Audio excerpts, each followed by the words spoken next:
Watching the news tonight. The helicopter crash in New York, that's particularly disturbing. There were children on that helicopter, right? And I've told people and told people and told people, don't play these money games and don't take your kids with you anywhere where you're doing things, over money. And I'm the guy who's like King David. And I have repeated and repeated and repeated, okay? Do not do things frivolously over money, and do not think you can take your children with you to keep you safe from these tech wars. And that's very frustrating. And then you watch these people on TV doing irrational things, stressing people out, abusing people psychologically, mentally, and emotionally. Okay? Do not get yourself into any kind of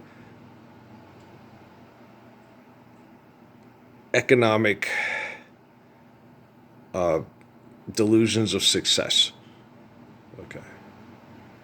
It can very well get you killed in the 21st century by technological mishap that may not be. I don't know. I can't tell you. I'm not a tech. But most of it probably is all for some form of manipulation and propaganda, like I told you guys earlier about David Rockefeller. This guy does that, boom, boom, boom. That's how he messed with people. When I worked at, he did this all the time. When I was at Pope Air Force Base, a new person got the job at the Air Force Base. They had the old handwritten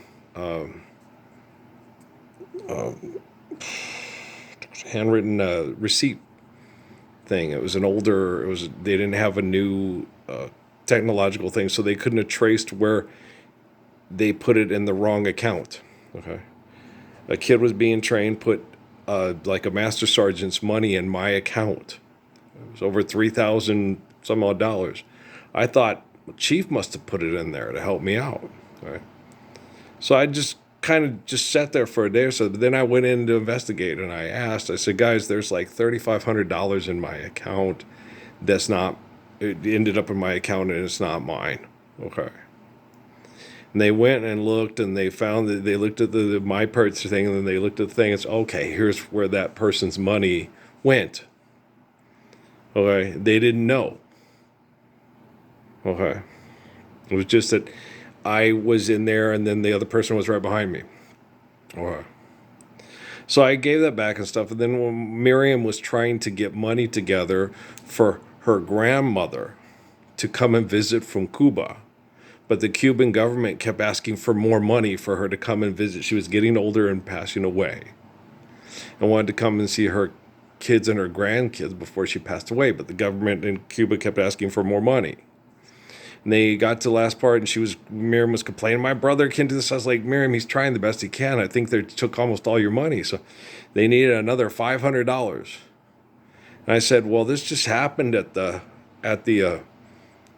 whatchamacallit, the credit union. I'm pretty sure they'll give me a loan. So I went in there and told him, and the guy brought me into the office, looked at my thing, and had a thing asked about my religion, Eckankar. Because you are an Eckankar as a religion. And I said, yeah. He goes, you think it works for you? And I go, yeah, it works for me. He goes, it's not working for you right now because you're not going to get the loan. And I went like, are you fucking kidding me? I went to a loan shark off base that charged 32% interest and paid it off in that 1 month. Miriam, I never asked for the money back. I said, keep it as a gift because, the gift is your grandmother coming to see her kids and her grandkids before she passes away. I was honored to do it, right? But the guy who did that to me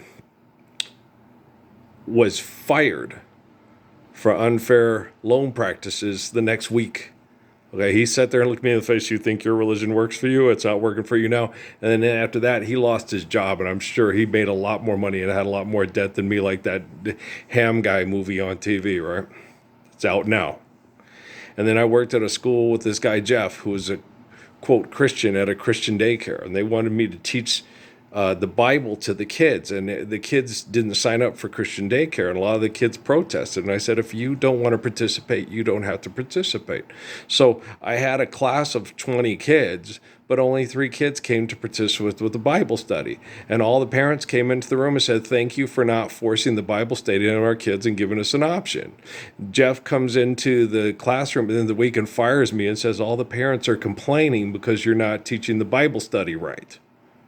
I was like, that's funny because I've got 20 kids and 17 parents came up and said, thank you. The man almost died from a brain tumor a week later.